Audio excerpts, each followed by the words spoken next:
पड़ी है आजादी की यात्रा। इस यात्रा में हजारों लाखों लोगों ने अपनी जान की कुर्बानी दी।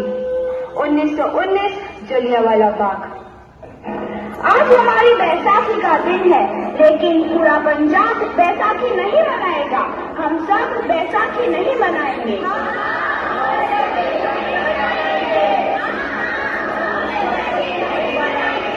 जब तक हम अंग्रेजों को भारत से बाहर नहीं निकाल देते, पूरा पंजाब बैसाखी नहीं मनाएगा। अच्छा, तो तुम सब हमारा विरोध करता है, भाग जाओ यहाँ से। इसका अंजाम बहुत ही बुरा होगा। हम नहीं जाएंगे, तुम लोग जाओगे। हमें नहीं, तुमको भारत से भागना होगा। Soldiers, forward!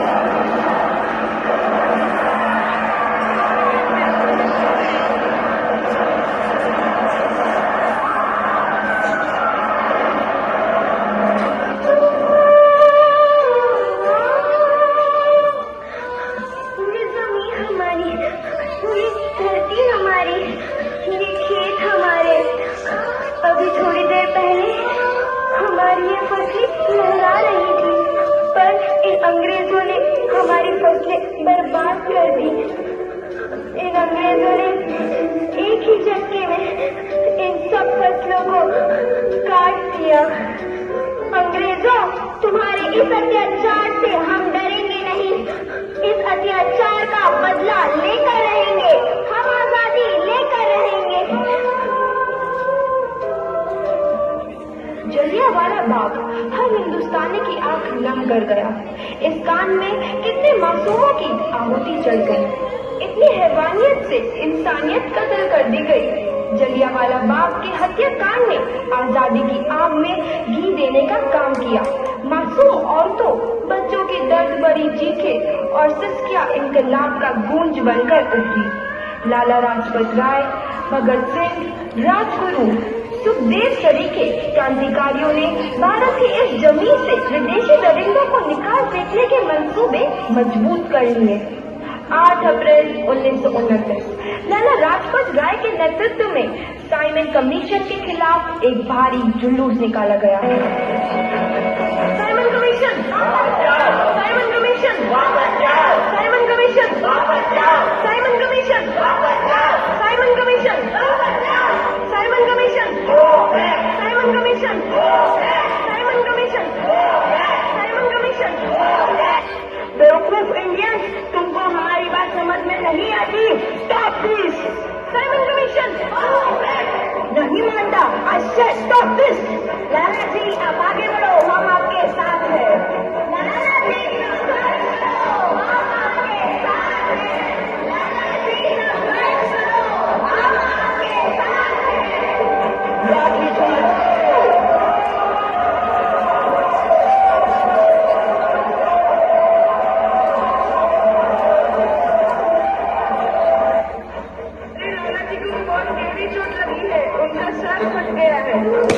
मेरे शरीर में लगी एक एक लाठी अंग्रेजी सरकार के कफन में कील का काम करेगी। ये आजादी की लड़ाई रुकनी नहीं चाहिए। ये जिम्मेदारी मैं तुम सबको सौंप कर जा रहा हूँ। लाला लाजपत राय की दर्दनाक मौत के बाद भगत सिंह, सुखदेव, राजगुरु वतन के इन मतवालों के खून में ऐसा उबाल आया जिसका सामना करना अंग्रेजी सरकार के लिए मुश्किल हो गया। अंग्रेजों को करारा जवाब देने के लिए स्कॉट और सैंडर्स को मारने की रूपरेखा रची गई।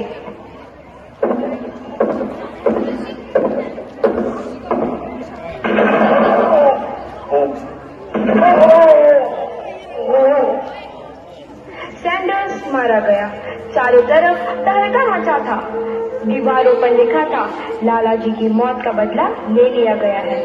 भगत सिंह समेत सभी वहां से फरार हो गए। 8 अप्रैल 1929 दिल्ली में ब्रिटिश सरकार की सेंट्रल लेजिस्लेटिव असेंबली की बैठक में 2 बम धमाके की आवाज सुनाई दी।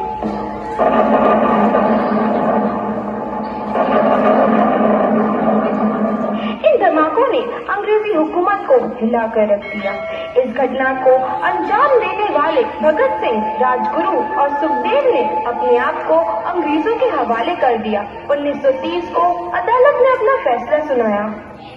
मुलजिम भगत सिंह, मुलजिम राजगुरु, मुलजिम सुखदेव को दफा 121 और दफा 302 के तहत ये अदालत तीनों को मुजरिम करार देती है और इस गुस्ताखी के लिए ये अदालत इन तीनों को सजाए मौत की सजा सुनाती है।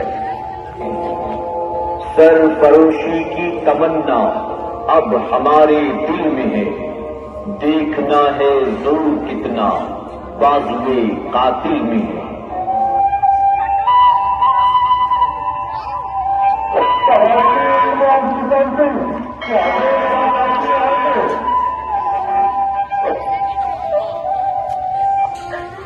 उत्तर की हाल है तेरा, मैं चंगा हूँ माँ, फिक्र करने की कोई गल नहीं। पुत्र, मेरा दिल तेरी तरह पत्थर दिल नहीं होगा। तेरी ये गला सुन के मेरा कलेजा फटे जा रहा है। माँ, मेरा दिल कोई पत्थर जैसा नहीं है, एक वतन परस्त का दिल है जो मेरे देश प्रेम के जज्बे को ताकत देता है। बेटा, मेरा लाल। माँ, आज मेरी तपस्या पूरी होने जा रही है। जे तू रोई तो मैंने तकलीफ होइया। सोच, तेरा पुत्र आज शादी करने वास्ते जा रहा है। फर्क केवल इतना है, वो घोड़ी पर नहीं फांसी पर चढ़ने वास्ते जा रहा है। आज तू क्रांतिकारी की माँ है, कल तू एक शहीद की माँ होगी। माँ, पुत्र भगत, तू इतनी छोटी उम्र में हम सबको छोड़ के चला जाएगा। तूने जिंदगी में देखा ही क्या है पुत्र? मैंने अपनी माँ देखी है जिसने मुझे एक ही बात बताई है कि बेटे, अपने देश के लिए एक बार मरना 100 बार जन्म लेने के बराबर होता है। अच्छा माँ, अब आशीर्वाद दे, आखिरी बार विदाई लेने का समय आ गया है। भगत, मेरे लाल।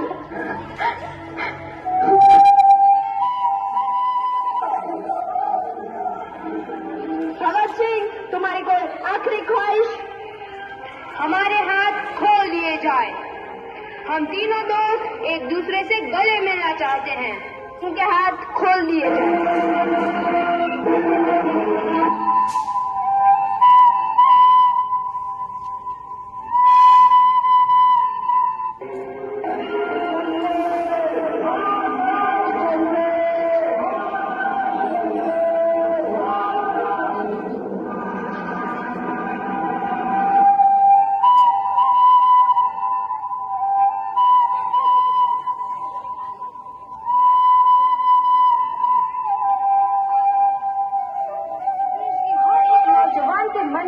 आजादी की नई उमंग हिलोरे लेने लगी।